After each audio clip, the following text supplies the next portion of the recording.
Here are my top 10 tips for new runners. Number 1 is have a goal. One of my favorite quotes is, "A dream without a plan is a wish." Having a goal is a foundational piece of being successful in anything that you do. It's your why. My running goal each year, it ranges from losing weight, training to run certain races, or a monthly distance challenge. The trick is creating a fun and obtainable goal, which brings me to my next tip. Number 2 is be realistic. When I first started running recreationally, my first goal was to run a marathon that year, which, based on my fitness level and lack of knowledge of what training was necessary to run a marathon at the time, was a bad idea. I trained for 3 months and I paid for it during the race. It was brutal. Actually, I have a picture of myself. Look at my face. Does it look like somebody that was prepared to run a marathon? I wasn't. What I learned from running that marathon is maybe doing a shorter distance would have been a better idea, maybe like a 5 or a 10K. It's good to be ambitious, but being too ambitious early on can set yourself up for failure. Baby steps is the key. Number 3 is have a support system. I was by myself when I first started out running, and initially it was fine, but it was when I started running with different running groups that deepened my love for the hobby. The added social element made all the difference for me, and it gave me people to help push me to accomplish my goals. I've always talked to my family and my friends about my running. Even to this day, people ask me how my running is going, and it's pretty neat to have people check in on me, and having that support system in place really helped me be successful. Number 4 is find shoes that work for you. And there are a ton of shoe brands out there to choose from, and over time, through trial and error, I found specific shoe models that worked for me. But starting out, you don't have the luxury of trial and error, but I wish I had gotten fitted for shoes when I first started out. In hindsight, it could have saved me time, money, and aggravation. There are shoe stores out there now that offer fitting services and gait analysis free of charge. But still, ideally, the best way to get yourself fitted is first by seeing a certified specialist, as pointed out in my recent interview with podiatrist Dr. Jamar Graham. Is there a strategic or proper method a person should take to find, what may be good for them for our shoe-wise? Is there something that you would suggest? So the shortest answer is seeing a specialist, because unfortunately, the footprint or kind of the pressure distribution of your foot does not tell the full story. And so I often ask those patients that might have gone to a place like that, well, did they actually examine your foot? Did they, do any range of motion assessment? Did they watch you walk?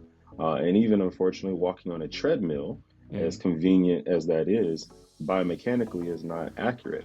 And so in all of our medical journals and medical literature that we study and the things that we had to learn in podiatry school, we learned that watching a person walk on a treadmill is not the same as how they walk in real life.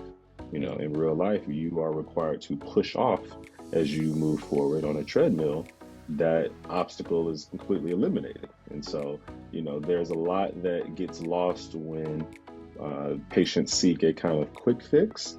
So it's good to just relatively be aware of the fact you have a high arch versus a low arch.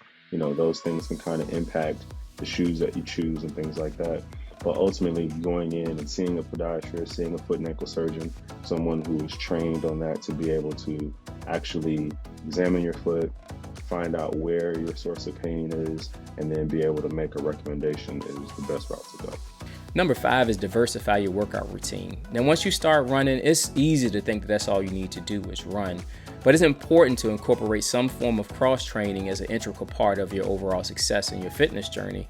It gives the muscles that you're working out during your run a chance to recover. It also allows you to explore different exercises to keep your routine from becoming repetitive or stale. My cross-training routine is elliptical and weight training. That's what I do. You can experiment with things like swimming, walking, or whatever advice to keep things from becoming stale, but definitely diversify what you're doing. Number 6 is change your running environment. One thing I love most about running is the ability to change my running location. Now, some days I run on trails and other days I run on roads. And sometimes that change of environment can make all the difference in motivating you to stick with the hobby. Now, for me, I'm a trail guy. There's nothing like being in nature and taking in the different sounds and sights on a trail. Now, I particularly love running in the snow. It's one of the most peaceful things I've ever experienced. Number 7 is listen to your body. Biggest mistakes I've made is running when I'm dinged up, when I should take time off to heal up. Pain is your body's way of telling you something is wrong. listen to it. The risk of making things worse and not to miss out on 1 or 2 runs is not worth it. Think of it this way. Would you rather miss a week of training to heal or 3 months recovering from an injury you could have prevented? Number 8 is be safe. If you plan on doing most of your running outdoors, you need to take certain safety precautions. Now, some of the primary things I do when I'm out running is I wear bright clothes or reflective vest if needed. I never run with my back to traffic. I don't run with earbuds or AirPods in my ear, and I use hand signals to alert cars and those around me of what I'm doing. If you want to hear more about my safety tips, I created a separate video I'll provide in the link in the comments below. Number 9 is run. Don't let paralysis from analysis stop you from starting your training. If you wait for things to be perfect before you start running, you may never start. The key is to get out there and pound the pavement. Everyone who has climbed a mountain, run a mile, or ran a marathon does it one step at a time. And that first step is the most important one. So get out there and take your first step. Number 10 is have fun. In our fast-paced world, my runs are my happy place. I can be alone and hear myself think, or run with some friends and joke about what went on during the week. It's therapeutic, which makes it fun. Find an angle that makes running fun for you, and I promise you, you'll begin to look forward to the days you run. So those are my tips. I hope these tips are helpful for you on your new journey.